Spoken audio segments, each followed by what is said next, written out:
Hiya folks, it's Kikoskia here and welcome back to Let's Play Pillars of Eternity, and when last we left off, we're here in Stalwart Village, where I note that you have some health lost. You'll get that back in due time, I'm sure you will. We're about to go and talk to Renengild, but first we'll speak with this person that was invisible earlier in the day. I imagine that's the game being peculiar, rather than this person having a strange ability where they can't be perceived during the daylight hours. Let's have a chat. Say, I don't suppose you've seen any mysterious old buildings in the mountains lately, have you? The Amoa wears an assortment of bangles, bands, cuffs and chains as thick as armour. She watches you with a raised eyebrow and eyes gleaming with mirth. You mean Durgan's battery? No, but I've heard that name a lot around here. You're talking about a different mysterious building. I'm looking for the Abbey of the Fallen Moon. It's an obscure temple dedicated to Andra. Why are you looking for the Abbey? I'm a gift bearer. My job is to gather tokens of things people want forgotten and surrender them to the Lady of Lament. So like the people in Miss Church? Best place to do that is the Abbey of the Fallen Moon. What kind of tokens do you take? Anything that represents a moment or a memory someone wishes to leave behind. Love notes, awkward family heirlooms, bad poetry, the kinds of things you want to forget. I don't have any bad poetry. I don't have any poetry. I see. I might be here a while. Half the villagers have never heard of the Abbey, and the ones that have, no one knows where it is. So I'm trying to think of this as an extended holiday, in a remote mining village that smells like fish. Well, I've got business in the region. We could travel together. You won't regret it. I've got a lovely singing voice. Ah, so you're like Kana. I like her already. I imagined you would. And now, she's in the party. Oh, she's a barbarian. A singing barbarian. Marvellous. So now we must journey to the Abbey of the Fallen Moon. I'm here. If we should find it. I think it's time at long last to go and see Renengild. We could distract ourselves further by going to the Russet Wood, but I think going to see Renengild is a good idea. At the very least, we will then figure out what we... Been looking everywhere for you. Oh. Have you? I'm here. Hello? The man is sweating despite the cold. He opens his mouth to speak, but all that comes out is a loud, hacking cough. He bends forward, bracing his hands on his thighs while he heaves and gasps. After a lengthy duration, he raises a finger, still panting. All Helfric's fault. Damn fool sent me to the other side of town, looking for you. At last he stands again. He wipes his dripping brow with the back of his hand and then offers that hand to you in greeting. I will shake his hand. Pleasure to meet you. I'm the, captain of the militia around here. Nice to meet you. I wanted to catch you before you went running off into the wilds. See, there's a few dangerous folks you might want to be on the lookout for. Plus, if you're heading out to Longwatch Falls, I thought you could pick up a thermal pearl for me. He walks away and twists the toe of his boot into the snow. You want me to find a thermal pearl for you? That's the thing. I already found it. I just need someone to go out and get it. Saw it in the hot springs up near Longwatch Falls. Would have grabbed it myself, but that's when I looked round and saw the laden. Must have been 50 of them. He spreads his arms wide. I would have fought, but I started to wonder what the rest of Stalwart would do without me. So I ran. For the sake of the village, of course. There's a bit of doubt here in Lirin's mind. What is a thermal pearl, anyway? They form in the hot springs. Something to do with all the minerals in the water. Smell kind of funny, but they're full of minerals. Just have to crumble them into a pint. He grins, and you notice that his gums are bleeding. What are you talking about? Just trying to keep my teeth as long as I can. This game and fish diet ain't easy on anyone. Like I said, the pearl's in one of the thermal pots near Longwatch Falls. Shouldn't be hard to spot. Tell me about Longwatch Falls. It's east of Stalwart. Got some nice views of the valley, but most folks avoid it these days. Plenty of wilder nearby. It only takes a few inches of snow to block the pass. If you're heading out that way, I'd suggest talking to Thirsk. He might have something to deal with the Lagenfar. I'll note that there's an S there that shouldn't be there. That's all I needed to know. Stop by Thirsk's place before you leave town. His is the house next to the mines. He's a veteran hunter who knows the wilds better than anyone. You said something about dangerous folk in the wilderness. We get our share of crazies out here. Most of them aren't even from the village. He laughs at his own joke. Latest groups I've heard of were the Gleaming Society and the Sisterhood of the Slaked Skull. But Renengild set aside some bounty money to see that these troublemakers were taken care of. You bring me the heads of their leaders, and I'll give you the payment. Ooh! DLC-specific bounties. I want to know about the Gleaming Society. Crazy pack of radicals that want to topple governments and kill the wealthy. Makes the War of Defiance look like a food fight.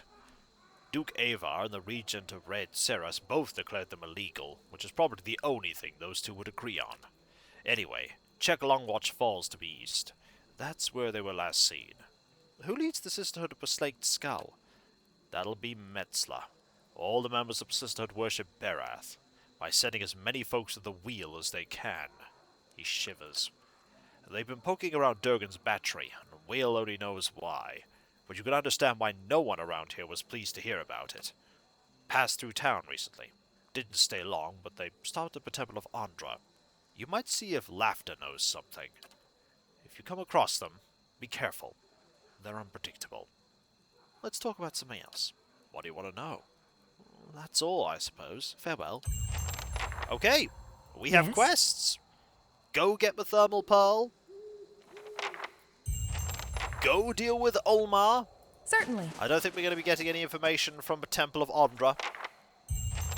And go deal with Metzler. And now, we're going to go talk to Renengild. It's not exactly been the greatest welcome to Stalwart Village, but... They've destroyed the stockade, Mother. It's... Aldrich is not happy. Enough. They're gone. She holds up a hand, which is missing the final joint of the ring finger, but it's her voice, sharp and steely, that silences the young man. As he glowers at his toes, she turns to you with dark circles under her eyes and a smile pulled taut across her thin lips. The deliverer of Cadnua. Thank you for making the journey. Abidan knows it's a long one. It is a long one. Well, I'm sure you wagered on a more civilized welcome. Still, we're much obliged for your capable intervention. She shoots the young man a brief but stern glare. Aldrich pulls a knife from his belt and an apple from his pocket and sets to work. It's an honor to be called here. That's fine of you to say so, though I'm hoping your strengths lie more with arms than words. She folds the map in her hand with a quick and merciless pinch. Stalwart isn't much more than a grease stain on a map. What roads we've got in the White March are basically tracks in the snow. And for every trader or adventurer that comes through, 3 of our own leave for good. That's not healthy for a settlement. But it weren't always so. There was a time when kings and queens sent their firstborn to these mountains, when the White March was the envy of empires. Her eyes shine, and for an instant, she looks like a much younger woman. How the mighty have fallen.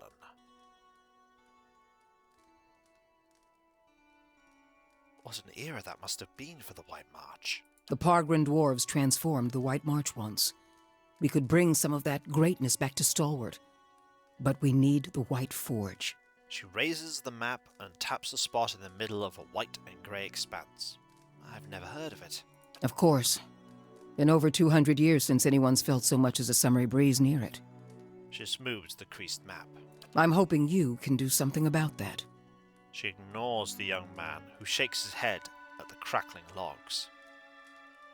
I have a specialist dialogue here because I was a labourer. I've worked with my hands, but smithing was never my specialty. I'm not asking you to work the White Forge. I want you to find it. We've been trying to breach Durgan's battery for over a year now. Problem is, the other expeditions can't so much as dent the front door. She rubs at her fatigue-shadowed eyes. Tell me about these other expeditions, Renengild. A dozen different groups have come through at our request, and several more besides. Been hoping that one of them could clear the way through Durgan's battery. Yet none of them could. But young or old, green or seasoned, it don't seem to matter. They cast their spells, chisel at the door, and search the grounds until they've worn new treads into the old stone. The lucky ones eventually go home. Plenty more find themselves on the wrong side of a blizzard, or an ogre raiding party. Why was sudden interest in the White Forge? We're an old mining town. Or we were until the Adirans pulled out and left us with a half-dug mine shaft and something resembling an inn. She thumps the sturdy wooden wall with her fist. Since then, it's been a steady decline. You've seen the roads. Isn't much we can produce that the Valians can't ship cheaper. But the White Forge, well, if we could fire it up again and start producing Durgan steel, or something close to it, wouldn't matter if we're in the White March or the Living Lands, business would come. She folds her arms and gives you a stiff nod. The young man says nothing, but he tosses a sliver of the apple peel into the fireplace. And that's why you need my help. That's the long and short of it. We're laborers and fisherfolk, not adventurers. But Durgan steel could put Stalwart on the map again. Open up the mines, bring in new business. We just need the White Forge. She thumps her desk with her fist. Why is Durgan steel so special? Forgive me, I'm not in the know. Because you can shave stone with it, cleave cast iron in two, and the stuff's as rare as it is remarkable. In her enthusiasm, Renengild shifts on the balls of her feet. She props one bent arm on the other, pointing distractedly towards the eaves of a house. If you had a suit of armor made out of that, bet people would get tired of trying to stab you after a while and just give up. If we could make something even half as good, we'd have a market at our doorstep and work enough for all of Stalwart. For a split second, her gaze flickers to Aldrich. How's it no one's gotten into Durgan's battery yet? Where should I start? Ogres, blizzards, or sheer damned inaccessibility? She ticks the items off on her fingers. It ain't for lack of trying, I'll tell you that much. Got untold riches in Durgan steel lying just inside, and never mind the White Forge itself. The Adirans who first settled Stalwart tried to crack it. So did the Valians, and every other cocky adventurer with more metal than sense. She folds her arms, shaking her head at a pitted floorboard. But the place has a funny way of sealing itself up. Front door stays shut, the tower entrances are clogged with rubble, and it's been impossible to blast a way in. Renengild trails off, and for a moment the room is silent but for the popping and crackling of the fire. What happened to Durgan's battery? It don't bear dwelling on. There's too many superstitions about that place as it is. She waves her mangled hand in a broad crescent, averting her gaze. Killed each other off, or so the old books say. He glares at Renengild through hooded eyes. Plenty of tales to go around, but none of them open the battery. And the last thing people need is another reason to fear the place. Kith do enjoy their ghost stories, though the Glanfathans take theirs very seriously. Whatever it was, the other Pargrin dwarven settlements in the White March, Bone Picker, the Hawk, and the rest, emptied out not long after, moved to gentler, greener lands. Had the right idea, if you ask me. I don't see why you need the White Forge to make good steel. Finally, someone talking sense. He raises his knife and half-peeled apple to the fire in a dramatic gesture of exasperation. Durgan steel wasn't just good. It was some of the best. We need the best if we're going to keep Stalwart alive. She glares at Aldrich even while she speaks to you. No one alive today has seen the White Forge, but the old stories tell that it was powerful, glowed white-hot, and gave off a steady, even heat, unlike any other furnace. Let better-schooled folk puzzle over how the thing was built. I just want to see it put to use. Tell me about the Pargrin dwarves, Renengild. Pargrin's a word in their language. Means traveler. They've been wanderers for generations, but I couldn't tell you much more. All right, then. Any idea where I should begin? The battery's up the mountain to the north. A good hike away. She jerks her head in the direction of a slope behind the house. Near Galvino's place, huh? Aldrich says it in a breezy tone, but Renengild falls suddenly silent, consternation hardening the lines on her face. He smiles and draws his knife across the apple again. So it is. Though I was going to suggest dealing with that ogre camp before anything. She compresses her thin lips into a frown. Who's Calvino Renengild? Mestre Galvino, as the old crosspatch prefers it, lives by himself and keeps the wilder and beasts at bay through sheer foulness of his temper. That must be some temper. She means to say he's a skilled smith and animancer, who's lived in the shadow of Durgan's battery for over a decade. He looks over his shoulder at you and Renengild. And by animancy's flimsy standards, that makes him an expert, does it? He folds his arms. And he butters his bread on both sides and fits his left shoe before his right. But that's neither here nor there. She crosses her arms and crumples the page in one tightening fist. You seem flustered all of a sudden. Did he do something to anger you? Me and the rest of the town. He knows better than to linger at our gates. What happened with Galvino? Old lunatic finally went too far. And we sent word to the Valiant Academies. I don't like speaking on it, but if you want to get his guff, just remind him that we gave him the boot. I see. Ain't nobody here fond of the man, but he's a clever hand and a quick study. It's a fool who thinks he stayed so close to the battery without figuring something about it. A lead to examine, I guess. You said as much to the last party, and we haven't seen hide nor hair of him since. Maybe they didn't run afoul of Baragon's ogres after all. She raises a grey eyebrow at him. Aldrich shrugs and turns back to the fire. Just watch your step. Galvino's place is a ways east of the battery, and folk who pass it bring unsettling tales. Tell me about the ogre camp, then. Belongs to Flames That Whisper, Matron Baragon's clan. Hunters tell me they've been active of late. Hunting elk and otherwise minding their own damn business. He pops an apple wedge into his mouth and chews it aggressively. Minding their own business. Never mind the latest expedition's disappearance, or the broken stockade. She pinches the bridge of her nose, squinting. I'm saying we shouldn't agitate him further. He makes to toss another slice of peel into the fire, but he fumbles and drops his knife. He bends to pick it up, cursing. What does this matron have to do with anything? The brawl outside was just the latest patch of trouble. The ogre clans are getting bolder, and we'll all sleep easier knowing they aren't circling our walls. Also, Baragons like to have whatever the last expedition found. Rumor has it they disappeared near her turf. She crosses her arms and looks over to Aldrich. Killing a matron will only make our problems worse. The way to approach Baragon is with your hands held high. If anyone could parley with an ogre, I suppose it'd be you. But they aren't known for their patience with prattle. I definitely want to try and negotiate with them. Well, that's easier said than done. Got it. Good. Before you leave town, stop by the Grave's Rest. Most visitors to Stalwart spend some time there, so Hafric and his patrons may be able to give you the lay of the land. We've already been there. Don't know about you, but I'm parched all of a sudden. Actually, I want to ask you about something. What's on your mind?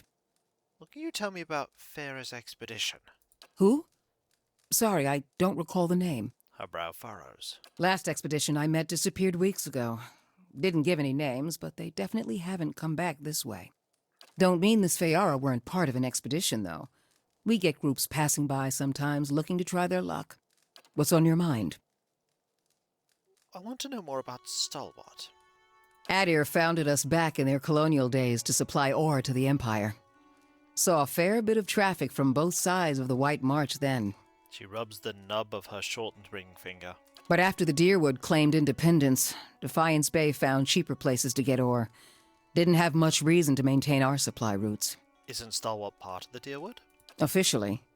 Though with the state the roads are in, you wouldn't guess it. Tell me of the more important places around town.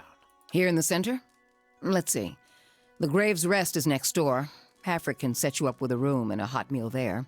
We're probably going to be going back to Caed Nua to get some very specific resting bonuses, though. The fishery's just on the edge of the lake, and the Temple of Andra is next to it. No one keeps a secret like Lavda. Or so I'm told. A few folk live in this part of town, too. Seemed a lot safer before the ogres broke through the western gate. We're going to have to deal with those ogres, one way or another. Thiersch lives next to the old mine shaft, and Tana, the old mine overseer, is next door to me. She jerks her thumb toward the wall. What do you do here? I'm the mayor, or so I'm reminded every time there's a game shortage, ogre attack, or a neighborly dispute. I'm a builder by trade, though. Traveled all over Air Glonfoth and the Deerwood in my younger days, but ended up back here anyway. She gives you a vague smile that's gone as quickly as it appears. Let's talk about something else. What's on your mind? Can you tell me anything about the last expedition that went to Durgan's battery? They didn't volunteer much, and I knew better than to ask. She scratches her jaw, frowning. I've seen all types charging through here. Professional companies with shiny new equipment as brazen as you please, and hopeless runts with nothing but tattered leathers. But these folk, I don't know what they were after, and the way they looked at you made you feel cold all over. She shakes her head as if dislodging a bad dream. Wish I could tell you more. Perhaps we'll find more in the battery itself, yes? He nods at you with a guarded look. What's on your mind? I suppose that's it. Farewell. And now we have the main quest. Gotta find Galvino's hut. We also need to find Berrigan in the ice caves. And we also have so much more to do. We also need to find a way to unlock the battery. Yeah, so many things. And before all that, we'll talk to Aldrich. But that'll be for next time. And if you enjoyed this video, don't forget to like, comment, and subscribe if you're not. And if you are subscribed, press that bell for those notifications. And I'll catch you next time, folks. And I'll see you then. Later.